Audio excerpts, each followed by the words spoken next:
Good morning, traders, and a happy Monday out there to everyone. Hope that y'all had a nice weekend there in store and all ready for this week that we have lining up in front of us. And just before we go diving into the charts here, we are relatively light on the calendar in terms of early morning figures. We do have a list of PMI data points that will be due out as the day progresses on. 9:45 and 10 o'clock Eastern, respectively, there. So those will be the main items there on the board. And then we have President Lagarde speaking there at 3 o'clock p.m. Eastern. Rather interesting. So a few items there on the board. And then lastly, looks like Canadian banks will be closed there in honor of Canada Day, according to our calendar there. So a few items there on the board. But with that said, nothing too major for our 8:30 data points. So we can hop into these daily charts here of the S&Ps.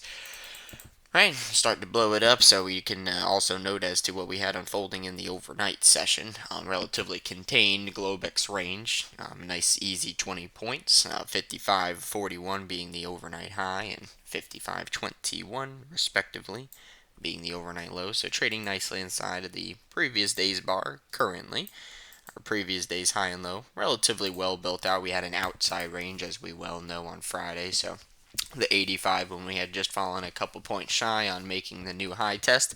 And then likewise down below when we came down there to test the 55.10 zone, we held above it by 2 ticks. So we split the difference on both sides into pretty major reference points, meaning falling short up above as well as down below. So on the intraday basis, that's what it leaves us with here, our big zone. Let me actually shift a couple of these items here around. I have this with the yellow line already marked off on our other screen here. So just to bring our attention, obviously, to that 55.10 as being kind of a caution area there with the S&P, since we have tested quite a number of times around that area. So including that of the bottom end of Friday's range. So working on some price bar overlap, a mild balancing act. And then likewise up above in front of the full-blown previous day's high there, we do have 58 half there to service along the way. So kind of in the middle of this broader 120-minute range here.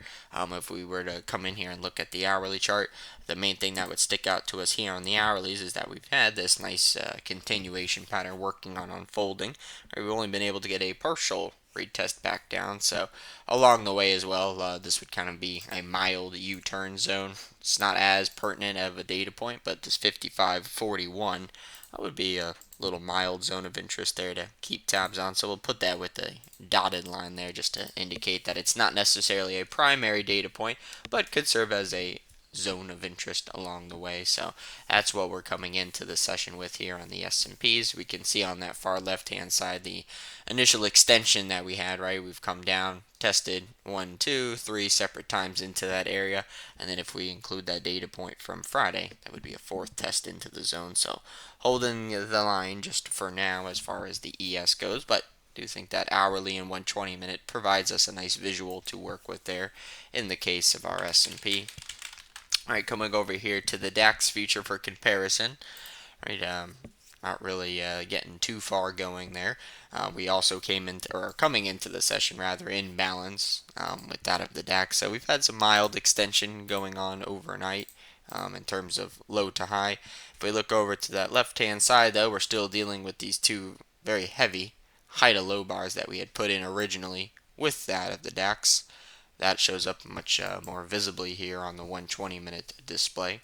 If we were to take this whole zone here, extrapolate that over to the far right hand side, all right, we'd be testing in the low developed zones there in the case of that DAX. So having some work cut out for us, and along the way, right, we can always monitor these previous cycle highs that we've been left with, including this data point that we're already dropping back below. That would be your 18,538 there in the case of the DAX. So coming into the session in balance, had mild extension overnight, and now just working itself back inside of that previous day's range there from Friday's trading. So we'll keep tabs on the DAX, but nothing really outlandish on it there. Just extended itself a little further overnight and running into some much heavier selling pressure zones that we had up above from those 2 days of high to low. All right, and then we have our euro currency here, a bit on the active side there in the in the overnight session. Right, so we saw the EC advance from Friday's close, where we had closed as an inside range bar. So we had a bit of a gap on the reopening for themselves. So they forged all right. They opened above the previous day's high, so there will be a bit of a Globex gap to keep in mind there for that of the euro currency. Right, coming in here to like a 120-minute time frame, it almost kind of reminds us of that gold chart, right, where we have that low developed area on that left-hand side. So we tested into it, right, respected the zone, and then once again here coming into the overnight session. So just on the other side of 1.080 or 1.08. Right, runs into this broader, heavier selling zone there from the far left-hand side of the chart. So nice extension for themselves, but of course, outside of this previous cycle high, we can actually bump up this reference zone just a notch, since that would be kind of the area where we left the black space there, or the gap zone, in terms of what we have there in that of the euro currency. It's a large extension for it overnight. We're working back most of the advancement. We've already retraced here towards the hourly moving average. However, we can see that the previous day's high there from Friday and Thursday still loom a bit further down below, so working back some of the advancement, but a lot of that happened during the overnight session. So, in conjunction with either the hourlies or the 120-minute time frame, those show up nice in the way that we came in, looked above previous reference zones, right, and met with initial pausing or selling pressure into that zone. So that'll be what we're going to be on guard there for, that of the euro currency. Right, the high from Thursday's bar coming in at 1.07670. So just a bit of a tail there so far for themselves. All right. And then we have the gold in the queue. Gold, on the other hand, like we were just saying there, in comparison to the euro currency, if we take this back over just for a moment. Right, left hand side, low developed zone, right? Test into it, met with selling. Okay, we queue up the gold, right? Here's our low developed area. Can put a little box around it there just to draw our attention towards that zone. So here's the zone in the gold. All right, so we tested up towards that zone there on Friday, right? We respected it on the first attempt, so we came back into the range there, and we started to play with that 23.35 again. So with that being said, in the gold, in case we come anywhere near the previous day's high, if we look above PD high in the case of the gold, 2350.6, we start to run back into that zone, right, which is fairly wide, right, this whole area where we had the deeper long liquidation flush. So we'd certainly have some work cut out for ourselves there in the gold, kind of taking it one step at a time. If we do get on the other side of 2350, then we'll have all this overhead zone to deal with. And then more on the caution side, right, in case we do not take out the previous day's high, just because we're close to it there, right, we can deal with all of our overnight range, right? We built out a pretty decent Globex range there in the gold, so holding well above the 23.35. And if we come down to on a short-term basis, I mean, here's the gold from overnight. You can see it's rather perky there from the Europe session. You see how they brought it low to high like this. So short term, we're just working with a 5-minute pullback there in the gold. So looking a-okay there for the time being, but per usual, just good to take into account. I'm sure this will show up nice on the market profile visual there as well, because from where we closed on Friday to where we'd be opening here today, coming in with a bit of a gap there in terms of what we'll be working with in that of the gold. So that 5-minute data really showcases the nature of the advancement that we had made in the overnight session or the Globex session. All right, and then we have the crude, right? Crude keeping itself a little bit more on the technical side, or reasonable on its approach. And we had our close back above that daily 5 SMA on Thursday. Right, so Friday we had our two-way trading, right, a little bit of a balancing act, but we did come back inside, right? We traded back beneath the 81.90 handle, which was our high at the time. But crude overall still maintaining itself. Not much to fault on its behalf. Not to draw these lines in again, but we are still working on this broader, expanding pattern, if we would, there in the case of the crude.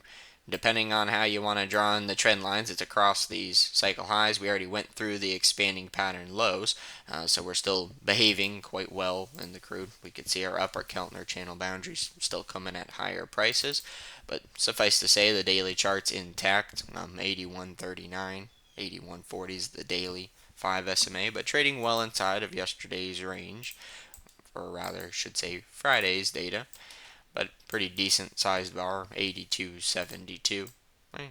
And then the bottom of bar from Friday, 80.97, so decently sized range. And if we come over here to the 120-minute chart, not really a whole lot of faults on the crude side of things, right? We came out, we looked above the range, we came back inside, we held ourselves up with a slightly higher low. So in this area, just a little bit of mild, slanted trend lines that we have working with, since we have the higher high and one higher low component. So this testing phase today should be quite crucial, right? Because if we come in and take out the 82.72, we'd be continuing with these little mild channeling action. In other words, sloped trend lines, higher highs, and potentially higher lows along the way. So that's why this testing phase today will be crucial. Because if we fall short on that, and we put in one lower high, and then we start to do work with this little lower slanted trend line. So behaving quite technically though in the crude. No major issues regarding our 310 oscillator. We have the slow line correcting itself all the way back towards zero, and so far we're holding up a-okay in the price.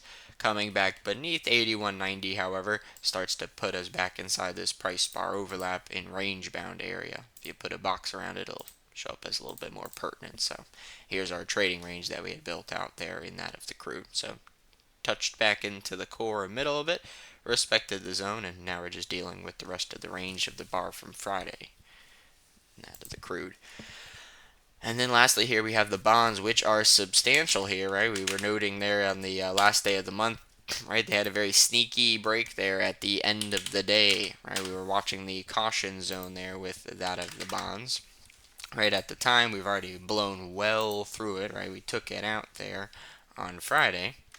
Right? This was the 118.13. This was our yellow dotted caution line there on Friday. So we had good range expansion, but take a look here. This was at the very end of the day here. If we look at this settlement, right, this was our 4 o'clock mark there at the very tail end of the day, and check out this residual runoff there at month end, right? Very pertinent there in the bonds, right? We had a full extra hour of selling after our pit session closed there with the bonds. So big, significant, rather, we could just call it a significant technical condition here with the bonds, right? We're coming down and testing into this big zone that they have. This is going to be 116.23 basis to 30 years. This whole zone here, when we started to accelerate down beneath it, right, we could see the better degree of selling pressure that came in, right? And then on the daily charts, of course, it's just going to show up as the same zone. We don't have to necessarily slice through it, but we're giving it a good test. Same area here. We've gotten down to 116.25 so far, so in the vicinity, or knocking on the door, if we would, into the zone with the bonds. And how that looks here on the yield display. Right, we'll be opening above the 4.5% mark, so we have these small zones basis the yields as well that we could certainly latch onto, including these small little tiny gap zones, 4.62%, 4.606%, all throughout this area there.